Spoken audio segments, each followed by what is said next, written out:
حافظ حمداللہ صاحب، کل فیصل واڈا صاحب نے یہ اناؤنس کیا ہے کہ مولانا فضل الرحمان کا الائنس ہو چکا ہے گورنمنٹ کے ساتھ۔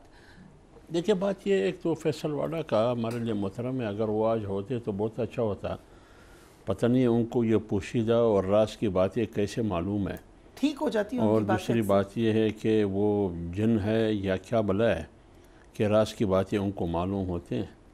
اور پارٹی میری ہے جمعیت علماء اسلام، جس کی قیادت مولانا فضل الرحمان صاحب کر رہے ہیں، لیکن میری گھر کی حال احوال فیصل واڈا دے رہا ہے۔ اب فیصل واڈا جو باتیں کرتے ہیں وہ انالیسس بھی نہیں ہے، جیسے نصر اللہ ملک کے انالیسس کر کے تجزیہ کر کے ایک دوسرے کو کڑیاں ملا کے پھر ایک نتیجہ نکالتا ہے۔ ان کی باتیں ایسی بھی نہیں ہے، کیونکہ وہ تجزیہ کار بھی نہیں ہے، انالسٹ بھی نہیں ہے، اور اس کے پاس اتنی نالج بھی نہیں ہے کہ وہ اپنی نالج کی روشنی میں یہ بات کرے۔ ان کو کہیں سے اشارے ملتے ہیں، کہیں ان کی لنک ہے، کہیں وہ ٹچین ہے۔ تو اس لیے میں کہتا ہوں کہ فیصل واڈا ہمارے پارٹی اور قیادت کے بارے میں یہ نہیں کہہ سکتے ہیں کہ مولانا جا رہا ہے۔ مولانا جمعیت علماء اسلام کا فیصلہ یہ ہے کہ ہم حکومت کو نہ سپورٹ کریں گے، نہ ہم حکومت میں جا رہے ہیں۔ یہ ہمارے پارٹی کے یہ فیصلہ ہوا ہے جہاں تک مجھے علم ہے۔ مولانا فضل الرحمان نے جب یہ بھی کہا، کیونکہ جو فیصل واڈا صاحب ایک تو اکثر انفارمیشن دیتے ہیں وہ صحیح ثابت ہو جاتی ہے، کہاں سے آتی ہے کدھر سے آتی ہے وہ آپ کی بات ٹھیک ہے، وہ الگ بات ہے، لیکن مولانا فضل الرحمان نے جب گزشتہ بدھ کو دیا ایک سٹیٹمنٹ کہ فارم 45 ہو یا فارم 47 ہو، اب انہی کے ساتھ کام کرنا ہے، اس کی وجہ سے لگا کہ ایک ایکسیپٹیبلٹی آ گئی ہے، ملاقاتیں بھی ہوئی پرائم منسٹر سے، پریزیڈنٹ سے۔ نو مولانا صاحب کی اس گفتگو کی تشریح صحیح نہیں ہو رہی ہے۔ اگر آپ سیاق و سباق کو سنیے، مولانا صاحب نے یہ الفاظ جو کہے فارم 47 کے ہو یا فارم 45 کے ہو، ابھی انہی سے بات کرنی ہے، فیصلے یہاں سے کروانے ہیں۔ اور ساتھ یہ بھی کہا کہ ہم سیاست سے بھی مایوس ہو چکے ہیں، اس پارلیمنٹ سے بھی مایوس ہو چکے ہیں، جیسے سردار اختر جان مینگل مایوس ہوئے ہیں، کیونکہ فیصلے پارلیمنٹ میں نہیں ہوتے ہیں، باہر سے اشارے ہوتے ہیں، پھر قانون سازی بھی اشاروں سے ہوتا ہے۔ لیکن چلو 47 والے بیٹھے ہیں، 45 والے بیٹھے ہیں، بلوچستان میں آگ جل رہا ہے، بلوچستان ہاتھ سے نکل رہا ہے، اور خیبر پختونخوا اور پاٹا ہاتھ سے نکل رہا ہے، بیٹھ کے بات کرے، اسی 47 اور 45 والے بیٹھ کے بات کرے۔ مولانا صاحب نے اس تناظر میں بات کی۔ مولانا صاحب کا موقف 47 اور 45 کے بارے میں وہی ہے جو 8 فروری کے نتیجے میں انہوں نے جو پریس کانفرنس کی کہ اس الیکشن کو ہم تسلیم نہیں کرتے، یہ الیکشن نہیں تھا، یہ آکشن تھا، لہٰذا اس کے خلاف ہماری احتجاج جاری رہے گی۔ کل بھی مولانا صاحب نے مینار پاکستان میں کہا کہ وہ پارلیمنٹ نہیں ہے، نہ وہ اسٹیٹ ہے، اصل اسٹیٹ یہ ہے جو لاکھوں لوگ مینار پاکستان میں بیٹھے ہیں۔ اگر جوڈیشری کی حوالے سے آتی ہے یہ ترمیم، اس کو آپ سپورٹ کر سکتے ہیں؟ دیکھیے کل تک تو دیکھیے کتنی بدقسمتی ہے ہماری اس ملک کی اور حکومت کی، اور نمائندگی حکومت کر رہی ہے 25 کروڑ عوام کی اور ایک ایٹمی ملک کی۔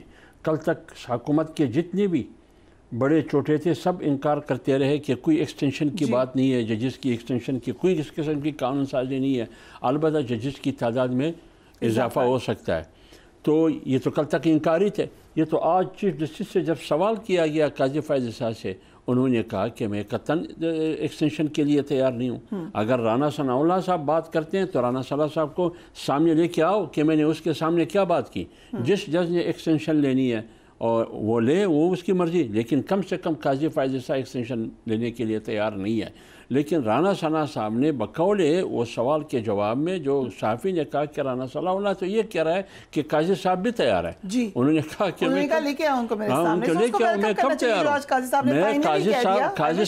قاضی فائز عصام صاحب نے جو کچھ کہا، جو فیصلہ کیا، اسی میں ان کی عزت بھی ہے، ان کا وقار بھی ہے، کیونکہ جو قانون سازی آ رہی ہے اس قانون کی سازی کے پیچھے محرکات کو دیکھنا ہوگا۔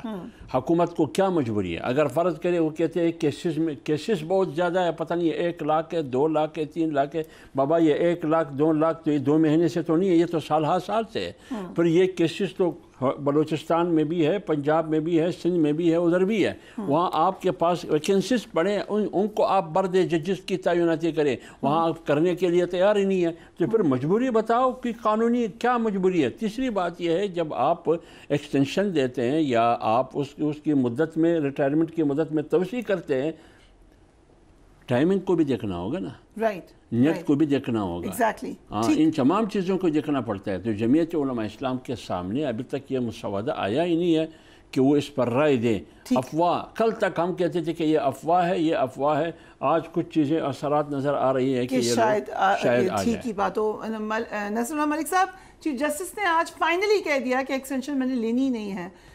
لیکن آئینی ترمیم کے حوالے سے یہ بھی کہا گیا کہ شاید یہ بھی اس میں کہا جائے, اور صحیح کہہ رہے حمداللہ صاحب کہ کبھی کھول کر پتہ ہی نہیں چل رہا کہ کیا ہے, یہ ایک سیکریٹو لیجسلیشن یا پروپوزڈ سیکریٹو لیجسلیشن کے طور پہ ہی نظر آ رہی ہے کہ شاید فرسٹ 5 میں سینیورٹی لیول پر دیکھا جائے گا, یا جیسا کہ یہ کہا گیا ججز کی تعداد بڑھائی جائے گی.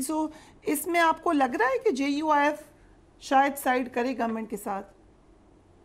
دیکھیں, ابھی تک تو جو JUI کا موقف ہے وہ میرے خیال میں کافی حد تک واضح ہے کہ وہ اپوزیشن کے ساتھ ہی رہیں گے.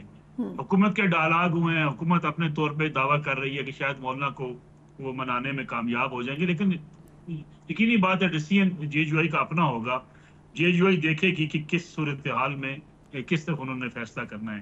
اور یہ بات درست ہے حمداللہ صاحب کی کہ جب آپ ایک ڈرافٹ لے کر نہیں آتے, جب آپ چیزیں بتاتے نہیں ہیں, اعتماد میں نہیں لیتے, تو پھر کس چیز کی آپ سپورٹ چاہتے ہیں؟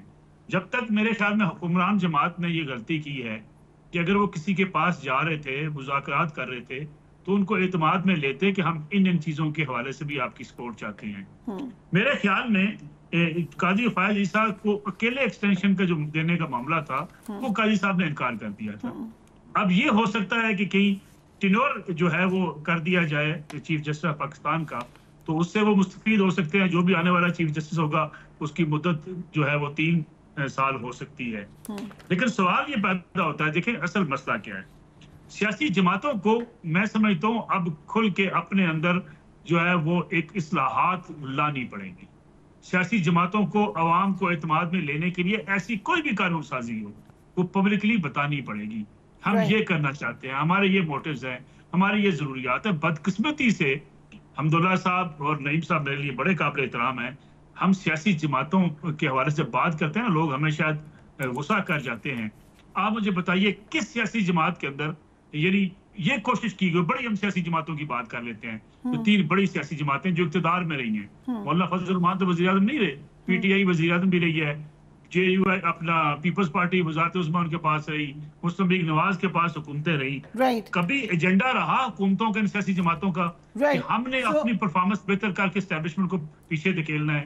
کبھی ایجنڈا رہا کہ ہم مل بیٹھ کے جمہوریت کو مضبوط کریں گے. کبھی ایجنڈا رہا کہ ہم کرپشن کا خاتمہ کیسے کریں گے, اپنی صفوں کے اندر جھاڑو کیسے پھیریں گے. تو جیسا ملک صاحب کہے تھے, ابھی پھر خبر بیرسٹر گوہر کی گرفتاری کی بھی آ گئی ہے کہ یہ مشکلات بڑھتی ہوئی ہی نظر آ رہی ہیں PTI کے لیے. نعیم پنجوتا صاحب, ڈو یو تھنک کہ آپ کی گرفتاری بھی ہو سکتی ہے؟ میں نے پہلے گزارش کی نا کہ دیکھیں بات یہ ہے کہ ہم تو ہر وقت جب سے خان صاحب کا ساتھ ہم اس سارے مشکل ٹائم جب شروع ہوا اس ٹائم سے ہم سارے ساتھ ہیں, اور ہمیں پہلے دن سے پتہ ہے کہ یہ معاملہ ہو سکتا ہے. اور کسی وقت بھی ہمارے اوپر, میرے اوپر خود مقدمات بنے, دہشت گردی کے مقدمات بنے, FIA نے 8-10 گھنٹے بٹھائے رکھا, اسی طرح سے جو ہے مختلف مقدمات چل بھی رہے ہیں, ابھی بھی چل رہے ہیں اسٹل. تو یہ ہم تو ہر وقت تیار رہتے ہیں کیونکہ ہمیں پتہ ہے کہ ملک کے اندر قانون اور انصاف نہیں ہے.